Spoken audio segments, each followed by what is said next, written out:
Welcome to the Better Two podcast. I'm your host, Donna. Today's guest is Pete Holmström from the Dandy Warhols.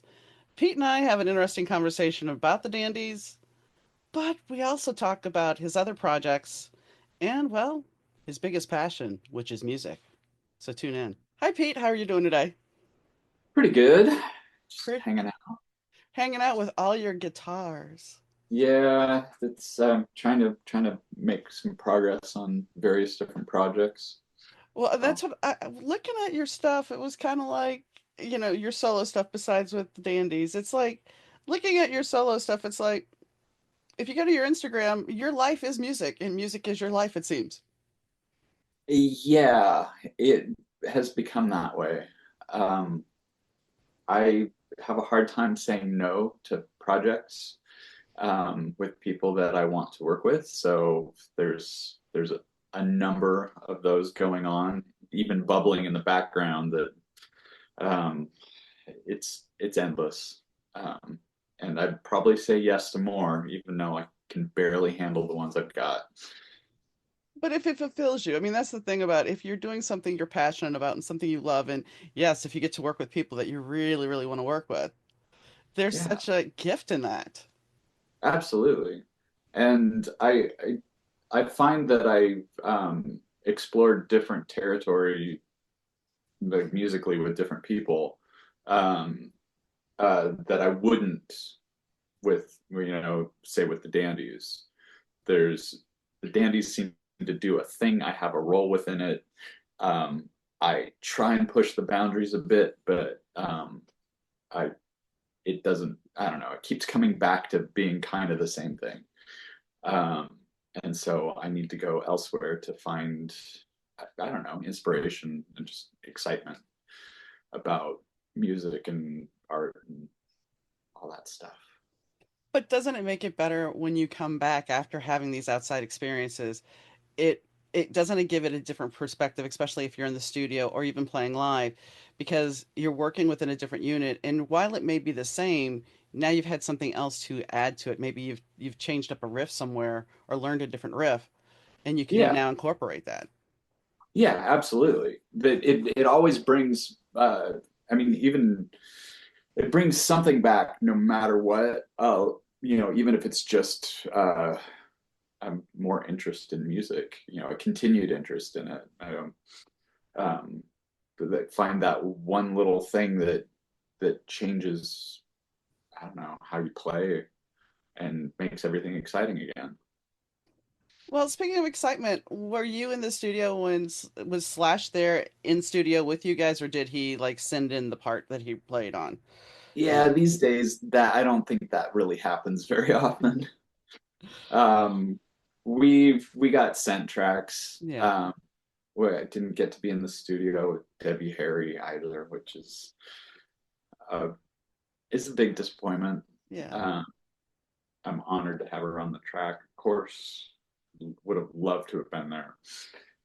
Still haven't met her, um, but one day. But that, I mean, that's the thing. It's like technology is great because it affords us the opportunity to do this.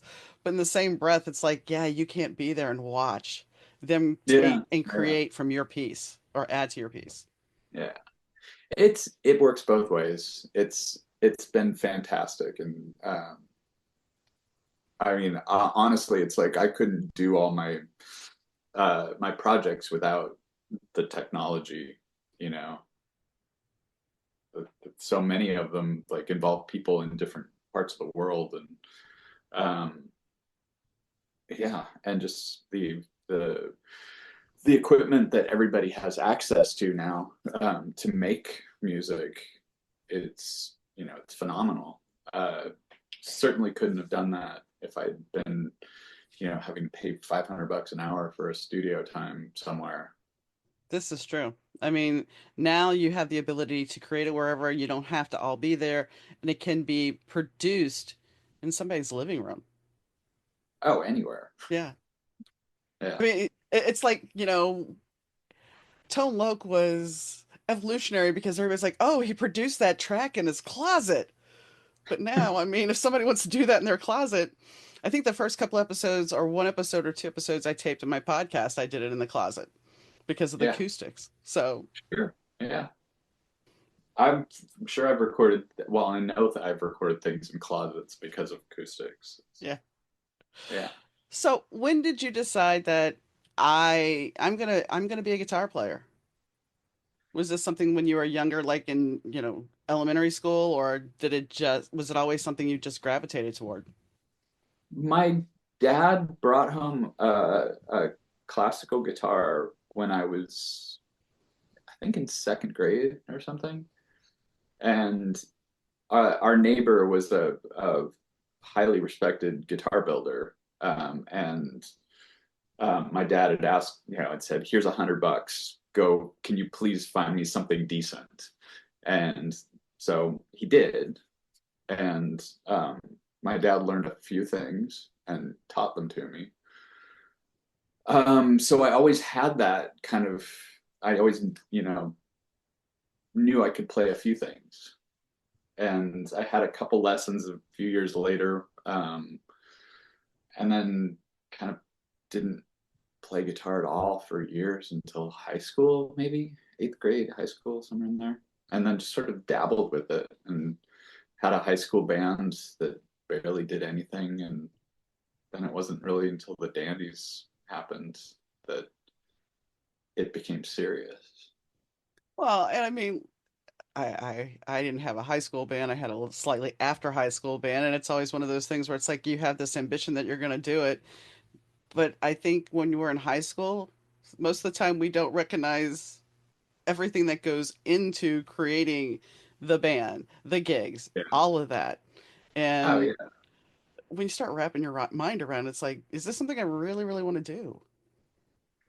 Uh, I mean, honestly, when we started the Dandies, I didn't know anything. It's um, like booking shows, writing songs, any of that stuff. It was all brand new. I barely knew how to plug my equipment in.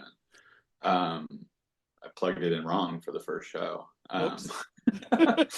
Yeah, that was fun. Um, but yeah, I mean, the amount of stuff that goes into keeping a band going, let alone even starting one, it's amazing how many bands there are. And how many bands survive in the longevity? I mean, when you look at somebody like the Stones, I mean, how long have they been together and how many personality conflicts have they had that we don't know about, but yet they still continue to Yeah, go? yeah. I mean, there's something that happens, with us when we're on stage that I can't really explain, but I haven't experienced that in any other band, and I'm sure it's the same for Mick and Keith. It's like they get together and it happens, and they're taken back to, I don't know, the mid '60s, and they just have that feeling that's amazing and don't want it to go away. Want to keep doing it. No, and I Certainly mean, don't need the money. no, no, It's not no, about that. I don't think it's been about that for decades. no. And I mean, some of the things that Mick has done by himself, like, working with Bowie and just other projects and getting into acting, he learned how to parlay a lot of the stuff and he had the gossip columns with the people he married and he built a whole name for himself, Sure. Yeah. past being a singer. And I think you're right. I think that's part of the reason I think some bands are successful and other bands aren't because there is that chemistry within the band. Hmm. And sure, Yeah. there are some people that can leave a band, but when that chemistry leaves that band, then that's when things don't work anymore. Yeah. It definitely seems like it. There's I mean there's differences, between a band and a front person. Mhm. Um, that seems a bit lonely, but maybe not. I don't know. I don't have that sort of ego that would ever want to be the front, like to ever not want to collaborate, you know. Yeah. That's I think collaboration, going back to stepping out and then coming back, collaboration is basically the master of creativity. Sure, you can create something by yourself, but it's going to be enriched with collaboration. You know, yes, Yeah, you can play guitar solo by yourself. It's a beautiful piece, but when you add drums or you add keyboards or vocals to it, it's going to enrich yeah. it and make it grow. Yeah, I find that I have to have other people involved with my, even with my, with Pete International Airport, um, just because otherwise I wouldn't listen to it.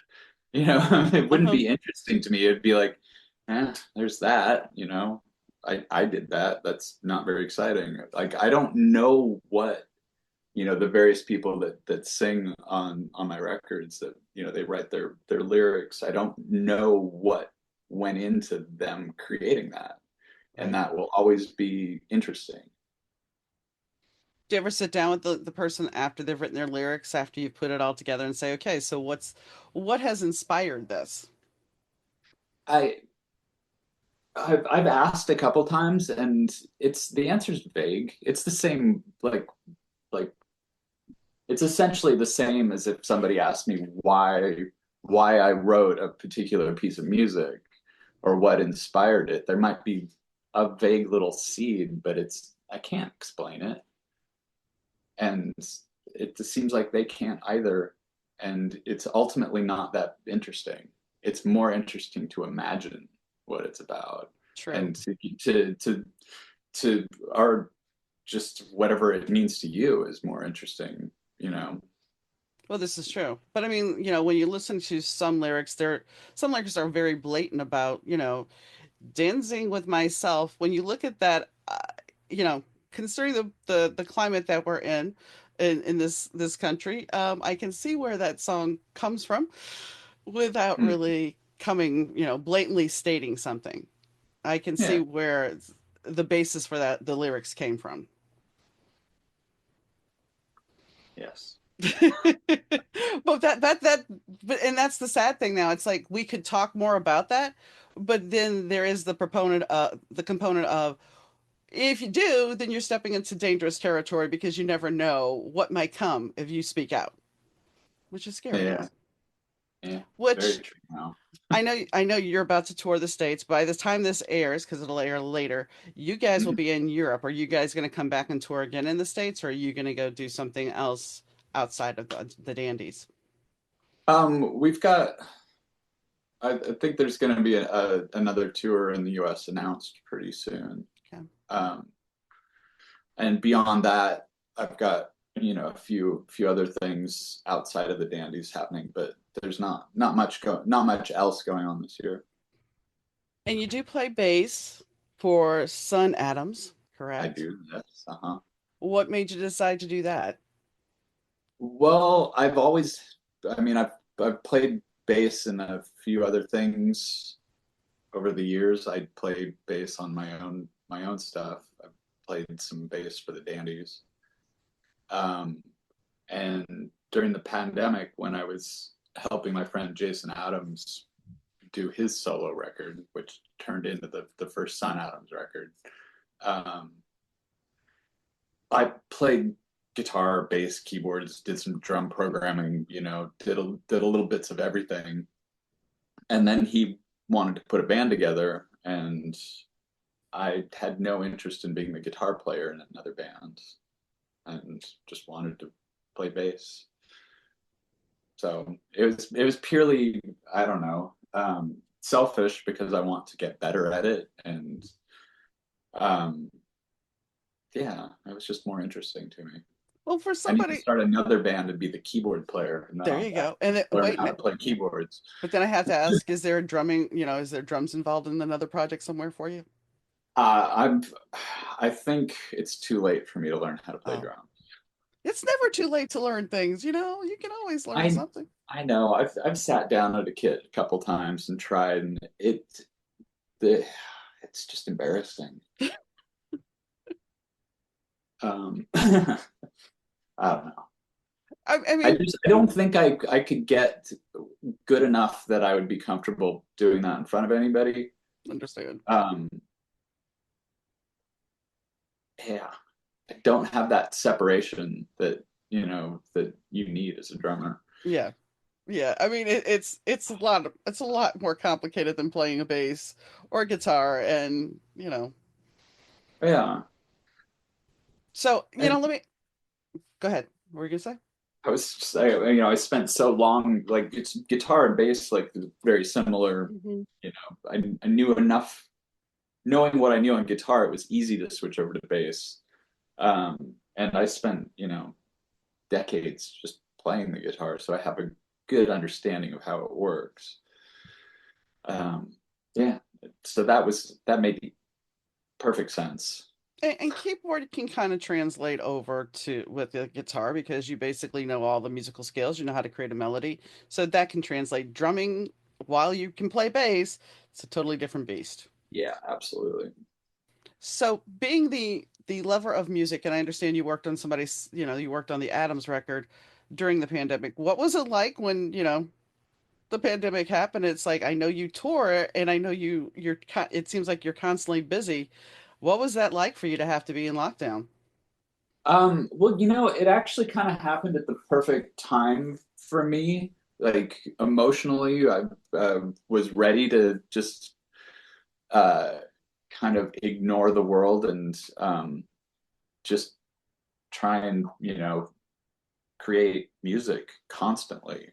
I had been helping a friend with his guitar shop for 5 years previous to that, and I was ready to just tell him, nope, can't do that anymore. I've got to just do music. Um, and so yeah, I set up a routine for myself and would, get up, make coffee, come down here, just start working on stuff. And go back upstairs, eat something, come right back down. And I stuck to it for months and months before the world started to seep in. Well, And go ahead. it's like I had a couple like outside things. Like I would go down to the Dandy studio once a week and work with Courtney. Um, Jason would come over and we'd do the Sun Adams record like one day a week, and another friend came over and we did his record. But it was amazing. I am still sort of riding the wave of that creativity that happened during that time. Um, it's nice to have. It was nice to have a lot of the distractions just cut out. Yeah. And I was like smart enough to realize that I needed the schedule to stick to some sort of um, structure, because otherwise, I don't know, it would have been easy to spiral, into some non-productive thinking. Oh yeah, and I mean, I hate to say it was, and I don't mean it's going to come out weird, but it was kind of set up that way because if you turned on the news, that's all it was. That was all Yeah, it was, and it messed with your head. So you had to find, and I'm happy you did. You had to find something to be creative and hopeful about. Even if yeah, you were writing dark music, you still had something to be creative and passionate about. And during that time, it wasn't the easiest. And we're kind of going through that in a different sort of way now that we have to find something to have hope in. yeah. I haven't been able to wall off the outside world in the same way lately. Understand. Yeah, I need some help with that. Well, I think now it's not so easy because, before, well, what were you really missing? Everything, unless you were going to the grocery store or something, what was really available for you to go? And if you got on the road, it was like watching, something out of a zombie movie because there wasn't much traffic on the road. Yeah, So it was a bizarre time, and I don't know. I think it's very hard for us to detach now and unplug and just step back and not get sucked into whatever is out there on social media or whatever feeding us. yep, not So fun. when do you guys leave for the road for Europe? We're doing the East Coast Right, first, right. so that's coming up in couple weeks or at the end of the month. Hmm. So, um, and then we'll be in Europe all of July, which is really cool. Going to like I think three countries I've never been to before, which is Nice. crazy. Have you guys Uh, allotted some time for you to go look around while you're there? nah, it doesn't work that I know way. it doesn't work that way. I know it doesn't work that way. You guys hit the ground, you land, or you drive. The bus comes in. You either sleep on the bus, you hit the hotel, you play the venue, then you go again. I understand that. Yeah, it's unfortunately every day we're not playing a show, we're losing money. Yeah. So, and touring has gotten more expensive. So, yeah. Mhm. Yeah. I mean, I've heard even playing clubs out in LA, it's kind of that situation where you have to have the seats. You have to have those tickets sold, otherwise you're not playing a club. I haven't, I haven't experienced that. Um, but I know it's hard to get people out. Yeah. I have been to Portland before, and I went to the Crystal Ballroom, and that was back in early 2000s to see Mhm. James Angel because I don't live near Portland. Ah, That's the only time I ever okay. went to Portland. Wow. And my friend worked for the airline. She's like, "Let's go." I'm like, "Okay."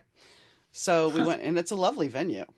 And Yeah. Portland was a lovely town, but we were only there for the weekend. So kind of like you, we landed, we saw what we had to see, we went to a couple places, and we left. Yeah. Yeah, that's my travel life for the last like 30 years.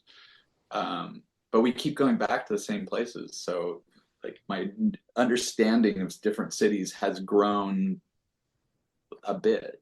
Hmm. Do you think you'll ever just say, okay, I'm gonna quit playing music? Or is it in your blood and it's always gonna be in your blood and you think you'll be playing to the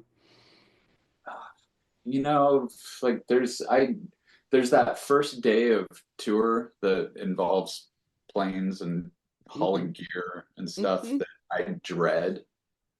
And once that's done, I'm happy. But it it gets to me where I'm like I don't want to leave the house. It doesn't matter how little equipment I'm carrying. I'm just like I don't want to go. But as soon as I'm there, I don't want to come home. So. I love it. I absolutely love it, and I hope I can keep doing it for forever. Because it, yeah, it's sort of what makes me feel right hmm um, in the world. So Well, it's when, like I said, when it's your passion, if you gave up your passion, then what is there? yeah, I mean, studio stuff's fun, but it's it's not the same. No, when you're on stage, you get this energy from the crowd. You get this energy Yeah, and this vibe, and when they're into it, you know it, and you're feeding off of them just as much as they're feeding off of you. absolutely. And in the studio, while you may have somebody saying, "Yeah, that's great, that's good," that's one person, and it's not the same.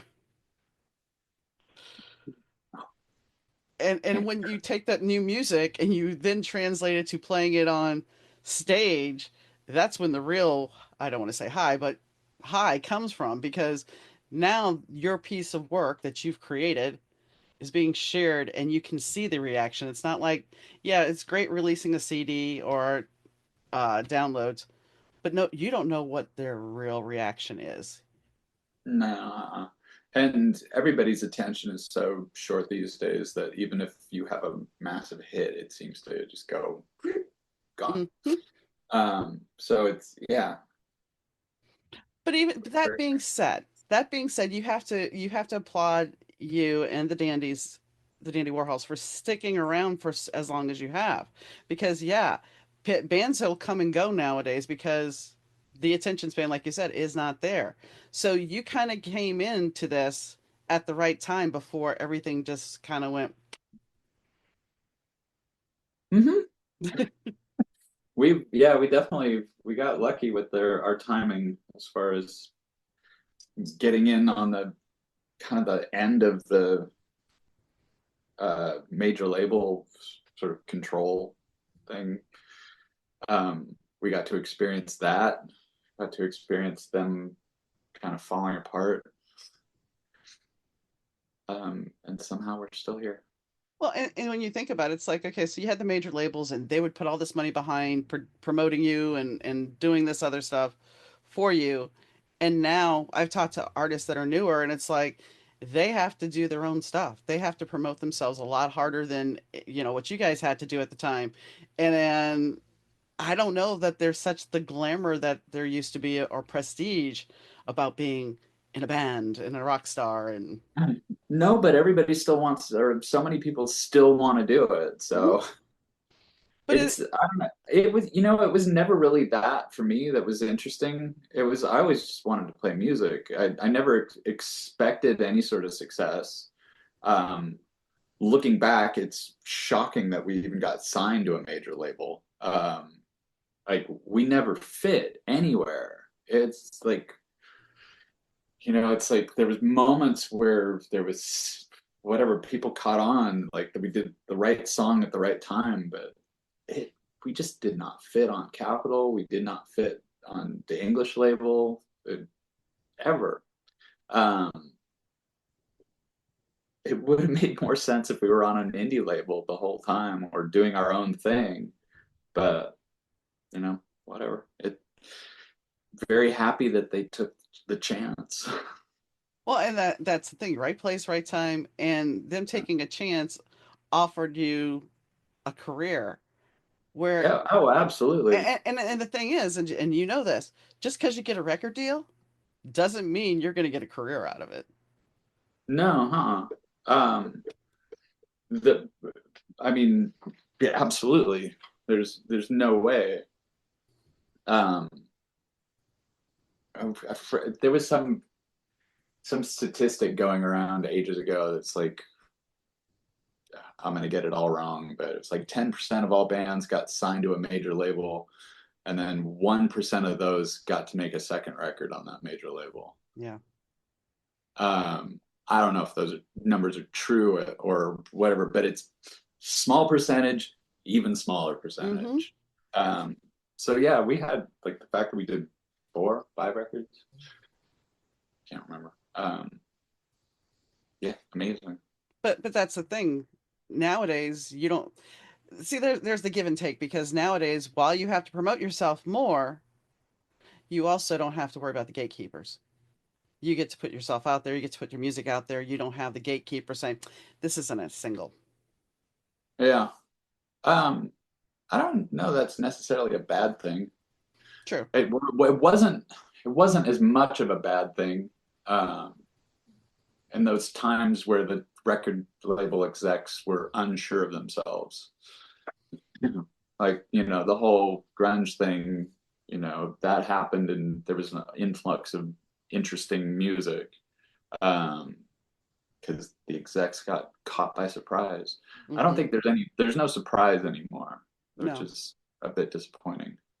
Um, Nothing can bubble under long enough to turn into something on its own. No. No. I mean, everything, and I think everything that has blown up, there's certain reasons why it's blown up because of the audience, because of it being slapped on a video for TikTok, because it's become a dance Right. trend or whatever. And I think that's how you're getting the bigger hits. But is it, and the only reason a lot of record companies now are signing people, from what I've heard, is because they've gotten those big numbers, those big followers on social media. Right. But can they produce more than one song? I imagine that that's the same as it used to be. True. That's the same risk that they were taking. I don't know. I don't know that they invest as much though as they used to. I doubt it. Knowing how much money they threw at us, Yeah. um, it's yeah.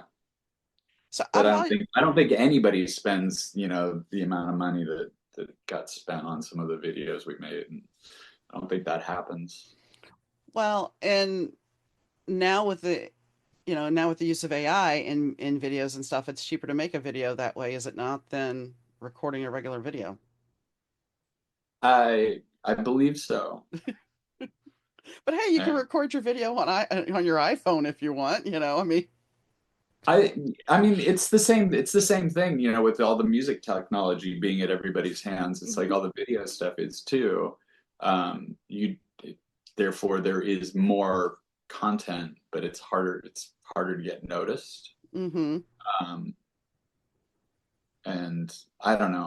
I stay away from all things video because I don't want more chores. Well, Um, but it's certainly interesting. Um, it's kind of like when you were talking about the fact that when you record your own music, you want other people to hear you want to work with other people so they hear it. And the thought that came to mind was shouting into the void. yeah, And that is one thing with social media and everything. It's like it is shouting into the void. You don't know who's going to hear you. You don't know what's going to be caught. And all of a sudden something may blow up for whatever reason, for the wrong reason. But yeah, it's just very surreal because it's like you're shouting into a void. And you just got to wonder, is it actually going to be heard? So when you're doing your music, that's what I picked up on. It's like you create this, but it kind of feels like you're shouting into a void yeah. until you get this Which other I mean, people. ultimately means you have to create for yourself, Hmm. and that's So, it. so out of all your guitars back there, what is your favorite one? I don't know. Um, it's changes daily. I did an interview for the Dandy's 30th anniversary, so I have like some of my old original guitars up back there. Um, but I've been playing guitars built by this guy named Saul Cole, and I absolutely love them. So they're that's I'd say my favorite at the moment, and has been for about 5 years now. So So 30, is this going to be a documentary? This 30 years, this interview I you did? think it's something for Oregon Public Broadcasting. I think I don't know. Never completely sure of what's going on in You that. just kind of show up, do what you got to do, and Exactly. Yeah. but you're a rock star. Eh, that's a weird term. It It got is. it got co-opted decades ago and doesn't mean the same thing. No, no, no, because when I looked at, and I understand like the Rock and Roll Hall of Fame. When I think of rock and roll, I think of rock and roll. And no offense to Miss Dolly Parton at all, but she's in the Rock and Roll Hall of Fame. And I'm like, shouldn't this just be like the Music Hall of Fame and not the Rock and Roll Hall of Fame? Absolutely, yeah. And I know there's a lot of politics to get into that, which people don't think about, but there's a lot of politics, and we all know that. The ones that. So, would you ever want to be in the Rock and Roll Hall of Fame? Well, it would mean that there was a certain level of success that happened. So, yeah, absolutely. Because a little more successes would be nice. Yes. Yes. Um, I like what I'm doing. That would mean that people also liked what I was doing. So, yeah. So, are you going to be going back into the studio with the Dandies? We have been working on a record for a few months now. Um, we're Brent's going to be in town for rehearsals before the tour, so we are going to try and do a bunch of recording with him. If everything goes right, we're going to finish a record by the end of the month. Um, but nothing ever goes as Right. planned, so I have doubts that that will happen. But yeah, we'll make a bunch of progress, and hopefully have something wrapped up by the end of the year.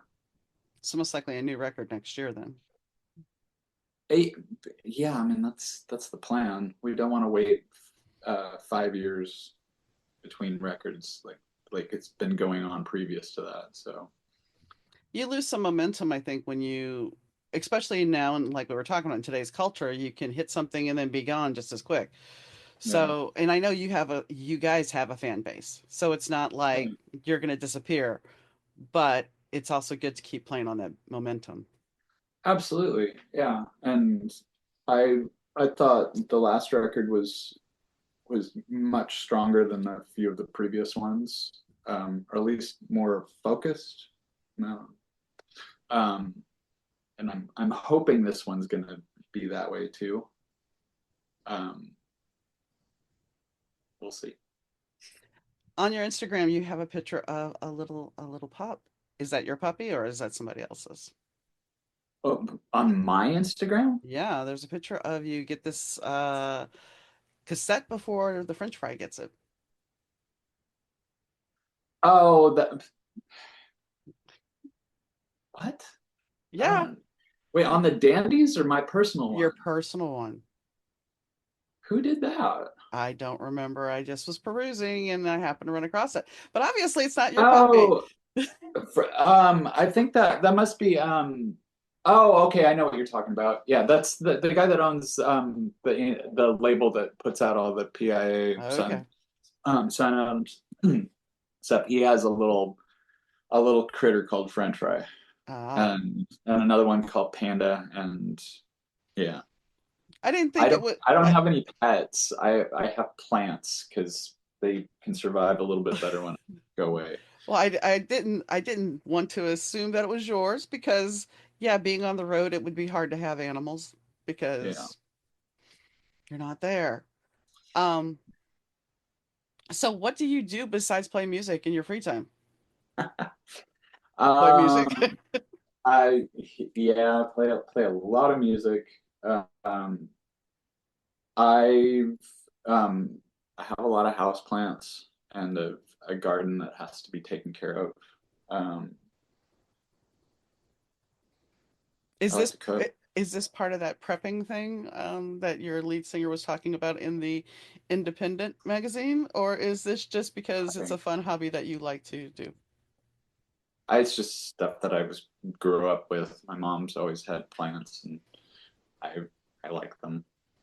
And you Apparently, I used to, as a kid, point out the ones you could eat on nice, walks in the forest. To yeah, nice. And you uh-huh. said you like to cook too? Yeah, uh-huh. Not fancy stuff. I just enjoy cooking. Um, it's kind of the same way as music. It's just, throw in different things and see what happens.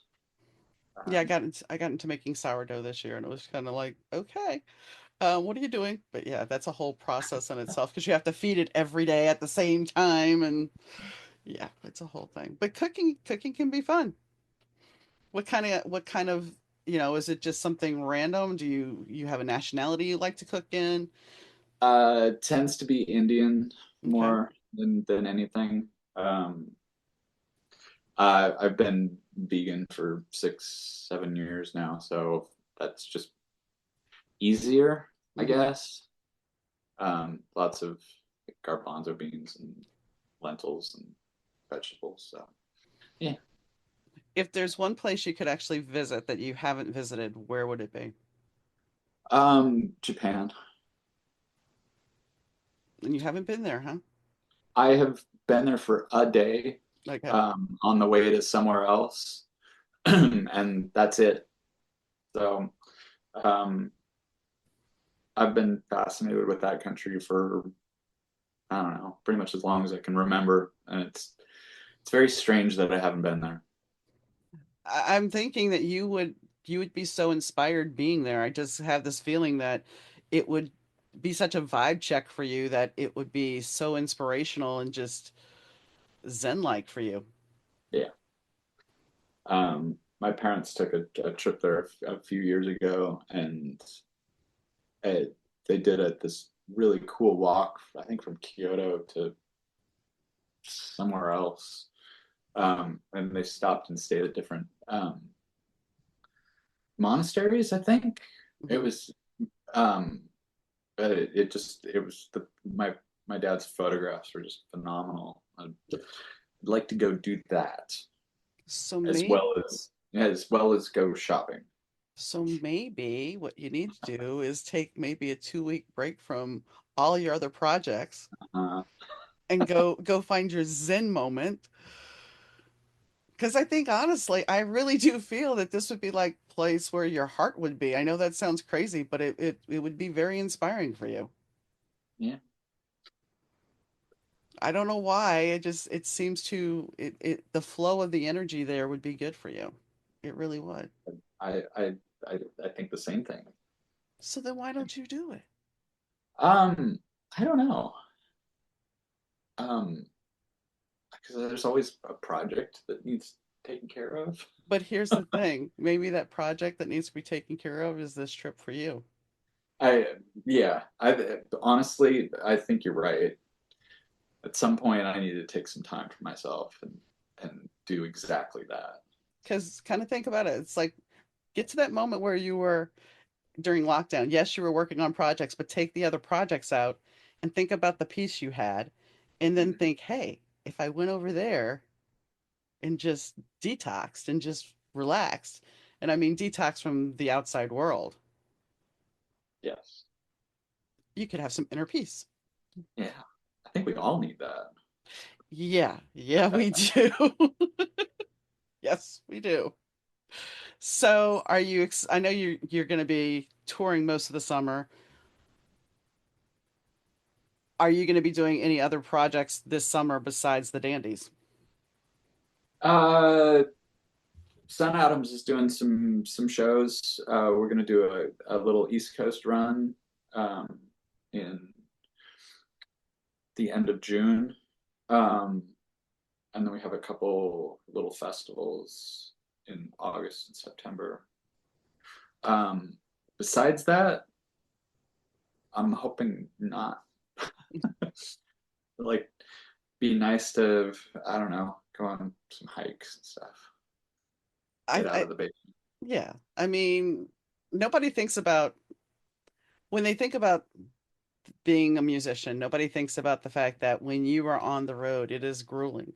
It is, you have to show up, you have to be at the gig, you have to maybe do some interviews. You are constantly going. And there's a certain time, I mean, I hate to say it, we're all getting older. So Mm, your body handles touring differently now, I'm sure, than it used to. hmm Yeah, I don't sleep in the tour bus as well as I used to. That used to be like they used to just rock me to sleep. Hmm. The drone of the engine or whatever just instantly to sleep. Now it's like not so much. I But still that's, like I still like everything else about it. There's yes, there's stuff that has to be done, but um, there's also so much that you don't have to think about. So it is a vacation of a sort.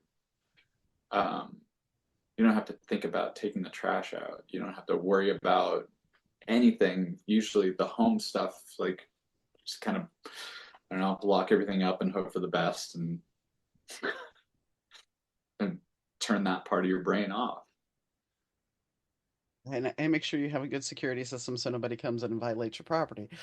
Exactly. But That I have. and I mean that's the thing. So when you're on the road, it is a total detachment of the mundane Hmm. because Yeah. it's a different process. You don't have, like you said, no, there's no trash to worry about. Everything else is taken care of for you. You don't have to worry. Yeah. There's a, a day sheet that shows up that tells you what has to happen that day. Generally, if there's an interview, there's one, you know, Hmm. and then there's sound check, show, Yep. and you have to find food somewhere in there. That's about your only real responsibility. So hard. A lot of time that's taken care of for you. Like you'll be fed by the venue. Then you don't have to think about anything.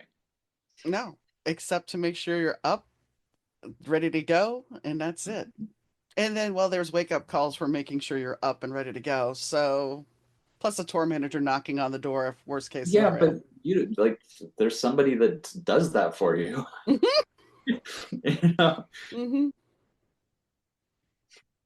The tough life of a rock and roller. Yeah. I So, mean, you never get enough sleep, and sometimes it is hard to find food, but generally well, pretty that, good.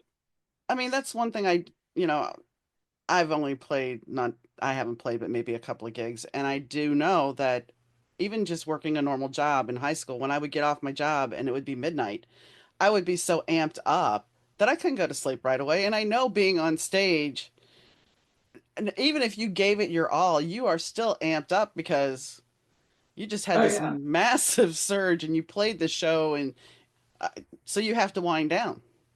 yep. And that cuts into your Oh yeah. sleep because how are you going to get enough sleep if you got to be on the road by 7 o'clock in the morning? And Hmm.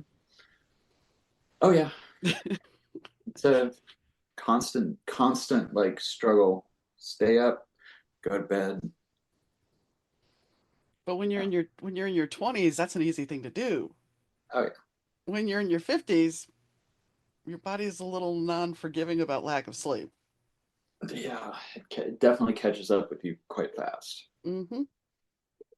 So, is there anything that we really haven't talked about that you want to talk about?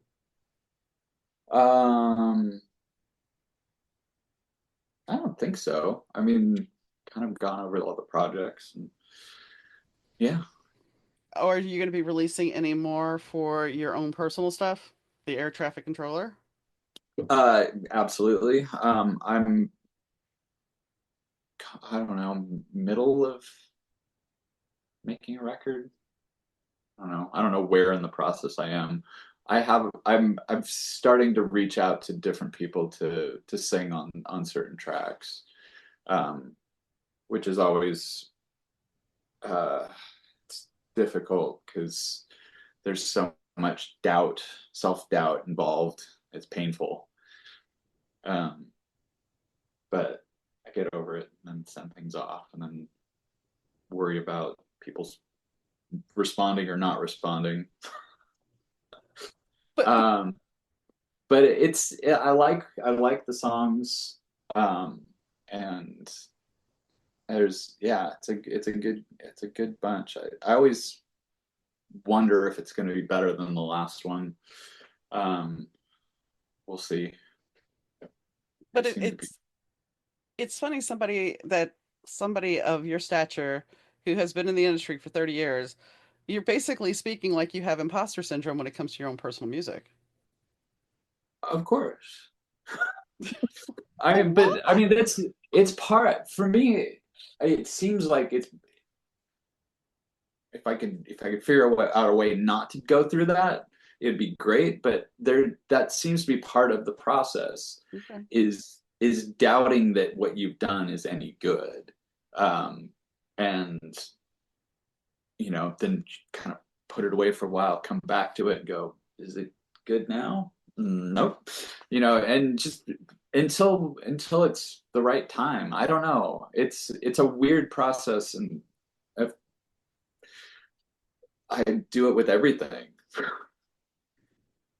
So you were There's there's aspects of it always that I know are good, but have I done the right thing? Have I put the right melodies on top of the chords, or it's like is the chorus in the right spot? It's like all that stuff. And then, it's I've sent things to people to sing on too early where they can't hear what I hear. And then that it comes back with a no, I don't want to work on that generally. Um, when I know it's done, then I get the right response. But I have to go through these very painful moments of self doubt um, before that seems to happen. I mean, and I'm not busting your chops on that because I get it because I was working on my first book for 30 years. And that book will never see the light of day because yeah, I rewrote and rewrote and rewrote. I've written Yeah, other books and put other books out, but even those I've pulled back now and I'm like, well, they could be written better. yeah. I there's I do that with all the songs and records. Yes, there's things that could have been better, um, but it's fine. I also like with a lot of stuff, I just won't listen to it again because I don't need to. Understand? It's like I won't go back and read the book I was working on when I was in high school. There's no way I'm going to read that. That's like no, no, no. Mm-mm. Yeah. What is your favorite venue to play? Out of all the venues you've played, what is one of the Oh, favorites? wow. Um,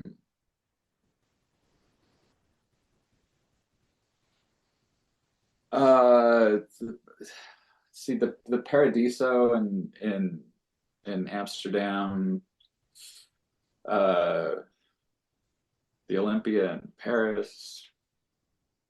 I like the Forum in London a lot. Um, the Roundhouse is cool looking and beautiful, but the sound is a little difficult. Same with Brixton, but I like the Forum because it sounds good and looks good. Um, I don't know. There's literally places everywhere. Oh, I'm sure. Um, but yeah, I don't Do you prefer playing festivals or just standard gigs? I enjoy playing at festivals. Um, Not necessarily for the playing part. That's fun, but it's never, there's no way to make it perfect. Right, Like it is what it is, no matter what, if even if you get a sound check, it's just kind of you get out there and just go. right. Whereas your own show, it's like there's a little more control, not complete control by any sense of the word, but more control, so you can kind of dial things in a little bit better. Um, but for festivals, it's always the hangout. I kind of Who's figured. who's there? It's summer camp for bands. Yeah, It's like there's always somebody from some other band or some other crew member or something that you've seen before. So it's yeah, and maybe even it's cool. somebody you wanted to meet that you never got to meet. Absolutely, yeah. Um, yeah, we don't play enough of those for my taste, just because I miss that aspect. I know exactly what you mean though, because yeah, I did go to Live Aid. I was in Live Aid at Philadelphia, Oh, and I watched how once London shut down, how they got those acts on the stage, rotated the stage, got them going, rotated the stage, got them going, and Led Zeppelin. If you look at the DVD, Led Zeppelin's performance is pretty much cut out because they hated the way they sounded. yeah, And I don't really remember Led Zeppelin because I was pushed in the crowd. But, so I can't tell you how they sounded. And when you're there, and that's the thing about it. When you're at a gig, when you're at a festival in the crowd, it could be the crappiest sounding show, and you're not going to know because you are in that energy. yeah, absolutely. Yeah, it's I mean, we notice it all the time just because we'll have hit or miss shows and the audience has no clue. Mm-mm. They they barely ever know when you screw up quite badly. Mm-hmm. Yeah, kind of learned that that's you know that there's a part of the show which is for me, and it's definitely my playing things right Mm-hmm. is important for my for an overall good experience. Um, that has nothing to do with a good show for the audience. No.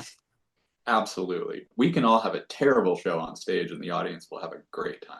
Mm-hmm. And listening back, it'll sound great, but it's just one weird little vibe things. Well, there's a band that their bass player screwed up. It was at a festival show, and their bass player screwed up. He walked off stage to get his guitar fixed. Came back on stage, got booed. When he walked off, came back, the guitar screwed up again, got booed. The lead singer and a guitarist played a song, and he finally came back on stage. The reason I'm saying this though is now if you go back and you look up this show, no one even mentions that. They all talk about how wonderful of a show it was. That is not even mentioned. And I'm like, wow, that's pretty Uh, interesting that that was just like totally forgotten. yeah, So I think the audience, for the most part, unless you don't come back, I think for the most part, they're forgiving. because they're there Yeah, for you to enjoy the music and enjoy the vibe and just seeing you guys. absolutely. And you got to realize that's the gift that you give. Yeah. I was my project was on Peter National was on tour with Black Rebel back in 2019, I think, maybe 2018. Um, and Pete's, their guitar player's guitar rig just went down to he has like 4 or 5 amps on stage, went down to 1 amp. So he had a terrible show, Yeah. but he was so pissed off that the energy coming from him made up for all of that. It was one of my favorite shows I've seen of them. Really. And he hated it. It was so good.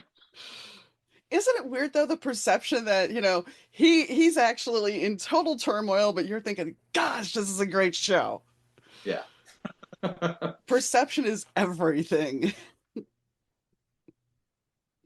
So, And then of course, I guess I sort of need to remind myself of that a little bit more often on stage. Be a little more forgiving.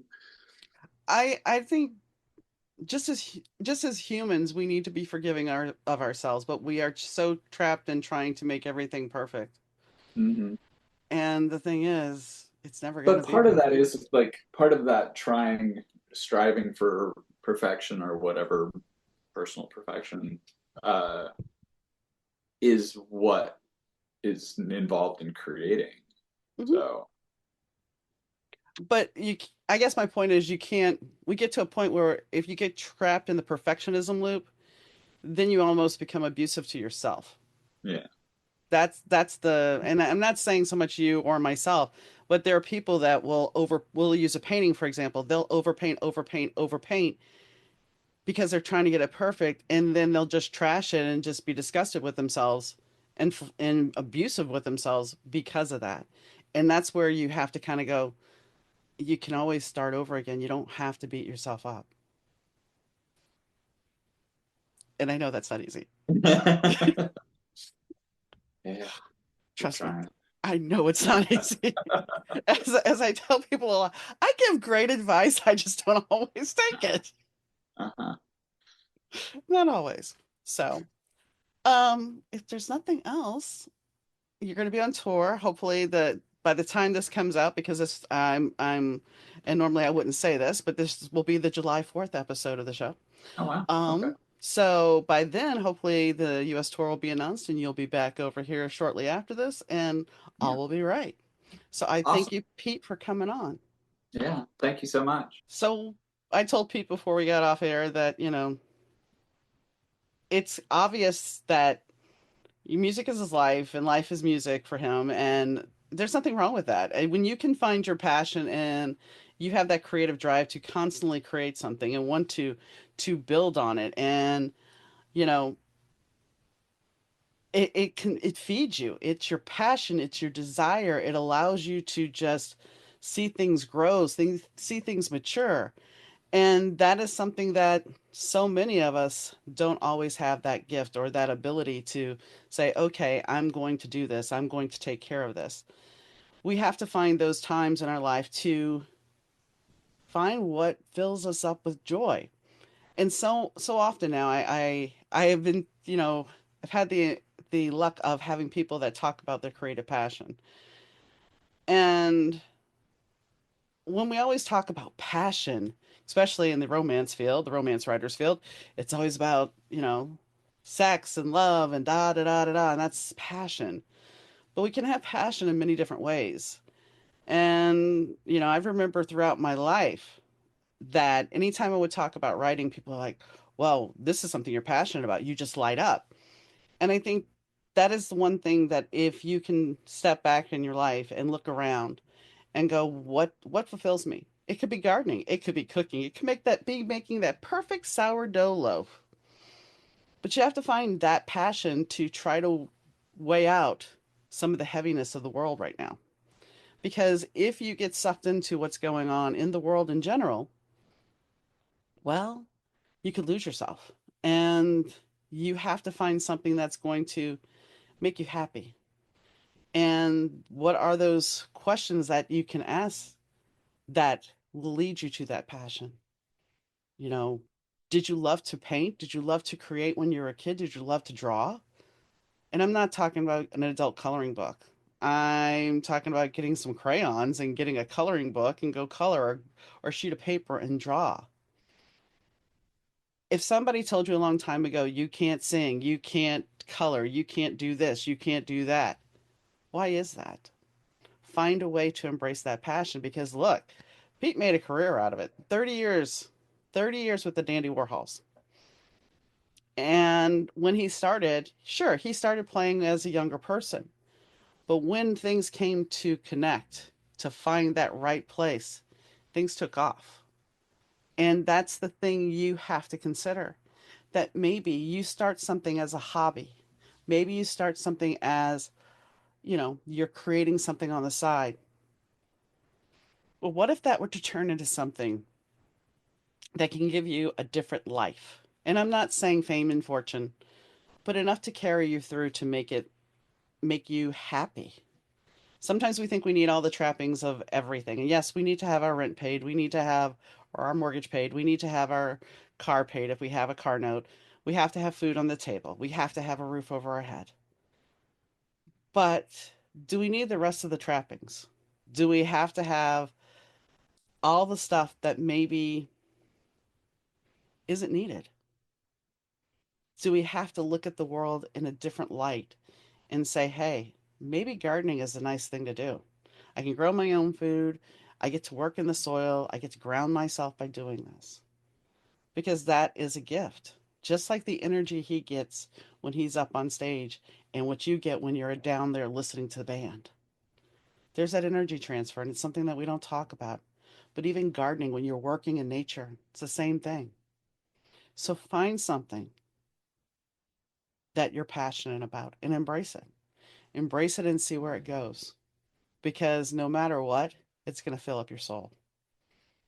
So, on that note, I'd like to thank Pete for coming on.